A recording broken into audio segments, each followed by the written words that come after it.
جی بچوں، السلام علیکم۔ آج میں آپ کے لیے جو کہانی لائی ہوں وہ ہے محبت کی پری۔ فروٹ کیک تیار کر کے سمن نے گھڑی کی طرف دیکھا۔ 4 بج رہے تھے۔ ابو کے آنے میں صرف آدھا گھنٹہ باقی تھا۔ اس وقت میں ڈائننگ ہال کی صفائی ستھرائی کی، گلدان میں نئے پھول سجائے اور پھر تیار شدہ کیک میز پر سجا کر امی کے پاس چلی آئی۔ اسی لمحے دروازے پر کی گھنٹی بجی اور ابو سعد کے ہمراہ گھر میں داخل ہوئے۔ غسل سے فارغ ہو کر جب وہ سب ساتھ بیٹھے ہوئے چائے کی چسکیاں لے رہے تھے کہ سمن نے کیک آگے بڑھاتے ہوئے کہا، ابو کیک لیجئے۔ ابو نے قدرے روکھے لہجے میں کہا، نہیں بھائی، گنجائش نہیں ہے۔ سمن کا دل ٹوٹ گیا، اس سے چائے بھی نہیں پی گئی۔ امی نے دبا دبا سا احتجاج کیا، کم از کم چکھ تو لیتے، بچی کا دل تو نہ ٹوٹتا۔ ابو نے غصے سے جھنجھلاتے ہوئے کہا، بھائی میرا موڈ نہیں تو کیسے کھاؤں؟ سمن نے سوچا کہ چاہے وہ آسمان سے تارے توڑ لائے مگر ابو کے دل میں اس کے لیے جگہ نہیں بن سکتی۔ کیا ہی اچھا ہوتا اگر وہ اپنی چھٹیاں ہنسی خوشی گزارتے۔ اتنے برسوں بعد تو امان سے یہاں آئے ہیں، پتہ نہیں کیوں ابو سعد کو اتنی اہمیت دیتے ہیں اور مجھے ہمیشہ نظر انداز کر دیتے ہیں، جیسے میں ان کی بیٹی ہی نہیں ہوں۔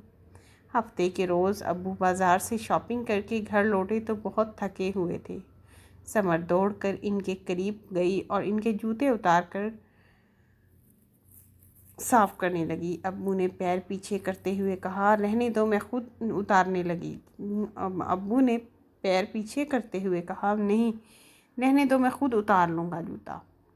مگر سمن نے ان کے جوتے موزے اتارے اور جلدی سے ان کے لیے شربت بنا کر لے آئی۔ ابو نے شربت میز پر رکھ دیا، شاپنگ بیگ سے چیزیں نکالنے لگے، کپڑے، جوتے، بیگ، گھڑی، کیلکولیٹر اور نہ جانے کیا تھا، مگر سمن کے لیے کچھ بھی نہیں تھا۔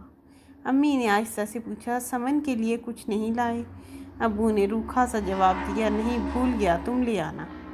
سمن کی آنکھوں میں آنسو تیرنے لگے، اگر میں لڑکی ہوں تو اس میں میرا کیا قصور ہے؟ میں بھی اگر لڑکا ہوتی تو ابو شاید مجھے سعد کی طرح پیار کرتے۔ وہ ابو کے ململ کے کرتے پر دھاگوں سے ہلکی سی کڑھائی کرنے میں پچھلے 1 ہفتے سے مصروف تھی۔ آج کرتا مکمل ہوا تو وہ ابو کے کمرے میں رکھ آئی۔ ابو نے شام کو پہنا تو امی نے کہا، یہ سمن نے بنا ہے۔ ابو نے کہا، اچھا تو پھر کیا ہوا؟ سمن کو لگا کہ وہ بہت ہی کمتر چیز ہے جسے کوئی اہمیت ہی نہیں دی جاتی۔ ابو کی چھٹیاں ختم ہونے لگی تو ان کی سمجھ نہیں آ رہا تھا سمن کو کہ وہ واپس جائیں یا نہ جائیں۔ رات کو انہوں نے سعد سے پوچھا تو وہ کہنے لگا، آپ ضرور جائیں، وہاں پیسہ کھائیں، اس سے ہم ڈیفینس میں ایک بڑا سا بنگلہ بنا لیں گے تاکہ ہمارے پاس بھی ہر چیز ہو۔ سعد کی زبان تیزی سے چل رہی تھی اور ابو سنجیدگی سے اس کی بات سن رہے تھے۔ رات کو ابو کروٹیں لیتے رہے،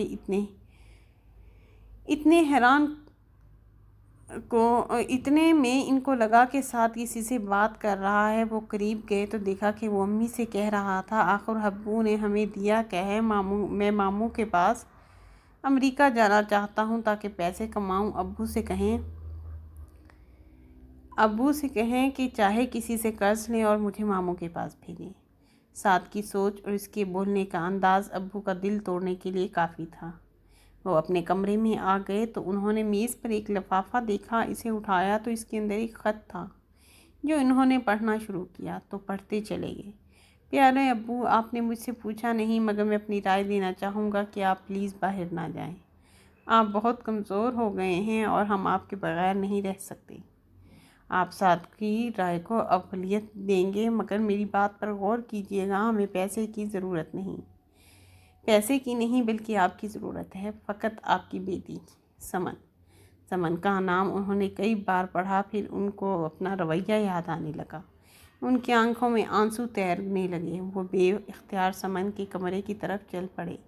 وہاں سمن ان کے کپڑے صبح کے لیے استری کر رہی تھی، وہ ان کو دیکھ کر حیران ہو گئی۔ انہوں نے آگے بڑھ کر اسے اپنے گلے سے لگا لیا، ان کا ماتھا چوما جیسے وہ آسمان سے اتری ہو، پھر کہنے لگی، سمن تم میری بیٹی ہی نہیں، محبت کی پری ہو، میری جان، میں تمہیں چھوڑ کر نہیں جاؤں گا۔ یہ کہتے ہوئے ان کی آنکھوں میں محبت کے آنسو جھلملانے لگے۔